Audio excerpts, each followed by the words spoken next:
എനിക്കിന്ന് to an extend നമുക്ക് divorce വേണമെങ്കിൽ ഒരു ടു ആൻ എക്സ്റ്റെൻഡ് കുറയ്ക്കാൻ പറ്റും തോന്നുന്നു. കാരണം ഒരു ഇതിന്റെ കീഴിൽ വരുമ്പോഴാണ് ഫൈറ്റ് കൂടുന്നത്. ഈ പിള്ളേരുടെ എല്ലാവരും ഒരു ഷിപ്പുകളിൽ പോയിക്കൊണ്ടിരിക്കുന്ന സാഹചര്യമാണ്. എന്ത് ഷിപ്പാണെന്ന് പോലും അറിഞ്ഞില്ല. മാം, ഈ അടുത്ത് ഞാൻ എൻ്റെ ഒരു ഫ്രണ്ടിനെ കോൺടാക്ട് ചെയ്തിട്ടുണ്ടായിരുന്നു. അപ്പം ഞാൻ ചോദിച്ചു ഹസ്ബൻഡ് എവിടെയാണെന്ന് ചോദിച്ചപ്പോൾ പറഞ്ഞു ഇല്ല, വേറൊരു വീട്ടിലാണെന്ന് പറഞ്ഞു. അപ്പോൾ നിങ്ങൾ ഡിവോഴ്സ്ഡ് ആണോ അല്ലെങ്കിൽ സെപ്പറേറ്റഡ് ആണോ എന്ന് ചോദിച്ചപ്പോൾ അല്ല, അവർ ലിവിങ് എപ്പാർട്ട് ടുഗെദർ ആണെന്ന് പറഞ്ഞു. എന്താണ് സംഭവം? എനിക്കൊരു പിടുത്തവും കിട്ടുന്നില്ല. ഇപ്പം നമ്മൾ ഭയങ്കരമായിട്ട് സൊസൈറ്റി പല രീതിയിൽ അഡ്വാൻസ്ഡ് ആയിട്ട് കൊണ്ടിരിക്കുകയാണ്. ഈ പിള്ളേരുടെ എല്ലാവരും ഒരു ഷിപ്പുകളിൽ പോയിക്കൊണ്ടിരിക്കുന്ന സാഹചര്യമാണ്. എന്ത് ഷിപ്പാണെന്ന് പോലും അറിഞ്ഞില്ല. അതേപോലെ തന്നെയാണ് ലിവിങ് എപ്പാർട്ട് ടുഗെദർ എന്ന് വെച്ച് കഴിഞ്ഞാൽ they are legally married, husband and വൈഫും ആണ്. പക്ഷേ ഒരു റൂഫിൻ്റെ കീഴിലായിരിക്കില്ല അവർ താമസിക്കുന്നത്. അപ്പോൾ അവർ സെപ്പറേറ്റ് ആയിട്ടായിരിക്കും താമസിക്കുന്നത്. അപ്പോൾ അവരുടേതായിട്ടുള്ള ഫാമിലിയുടെ ഇൻവോൾവ്മെൻറ്റ് ഉണ്ടാവില്ല. ഒരുപാട് രാവിലെ എഴുന്നേറ്റ് ചായ ഇട്ട് കൊണ്ട് കൊടുക്കില്ല, ഡ്രസ്സുകൾക്ക് ഉത്തരവാദിത്തങ്ങളും കുറവായിരിക്കാം.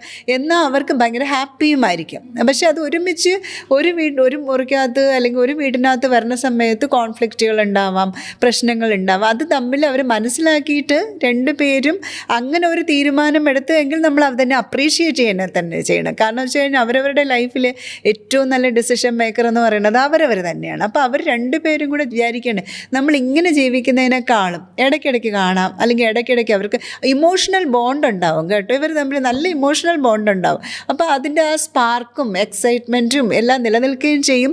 ആ റിലേഷൻഷിപ്പ് നല്ല രീതിയിൽ കൊണ്ടുപോകാൻ ഇവർക്ക് കഴിയും. പക്ഷേ എല്ലാവർക്കും അത് പ്രാക്ടിക്കൽ ആവണമെന്നില്ല.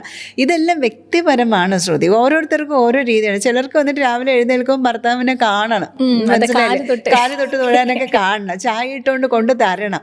അപ്പോൾ അങ്ങനെയുള്ള ഒരാൾക്ക് ലിവ് ചെയ്യും. പക്ഷെ ചിലരെന്നു ചോദിച്ചു ശല്യം ഇതൊന്നും ഉപദ്രവിക്കാതെ എന്നെത്തിയിട്ട് കിടന്നാൽ മതി എന്ന് പറയുന്ന ഭർത്താക്കന്മാരുണ്ട്. അതേപോലെ തിരിച്ചും ഭാര്യയ്ക്ക് ഇപ്പോൾ IT-യിൽ ഒരുപാട് വർക്ക് ചെയ്തുകൊണ്ടിരിക്കുന്നത് അവർക്ക് എല്ലാ ദിവസവും ഫിസിക്കൽ റിലേഷൻഷിപ്പോ അല്ലെങ്കിൽ അയാളുടെ ഒരു ശല്യം ഒന്നും തോന്നിയിട്ടുണ്ടാവുക.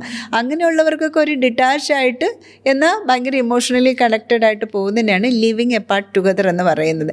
ശരിക്കും പാശ്ചാത്യ ഒരു കൺസെപ്റ്റാണ്, നമ്മുടെ നാട്ടിലോട്ട് വന്നുകൊണ്ടിരിക്കുകയാണ്. പിന്നെ ഇതിലൊക്കെ അവർ ലിവിങ് ടുഗദർ ആവട്ടെ, ലിവിങ് എപ്പാർട്ട് ടുഗദർ ആവട്ടെ, എന്ത് തന്നെ ആയാലും അത് അവരുടെ ജീവിതം എന്ന് പറഞ്ഞ് നമ്മളെ വഴിക്ക് പോയി നമ്മുടെ ഇഷ്ടത്തിന് പോയി. ഇപ്പം എനിക്കത് ഓക്കെ ആവണമെന്നില്ല, മറ്റുള്ള ആൾ ഓക്കെ ആണെങ്കിൽ എനിക്കാരും പറയാനുമില്ല. എനിക്ക് എന്ത് റൈറ്റാണ് ഇരിക്കുന്നത് അവിടെ ലൈഫിനെ കുറിച്ച് പറയാൻ.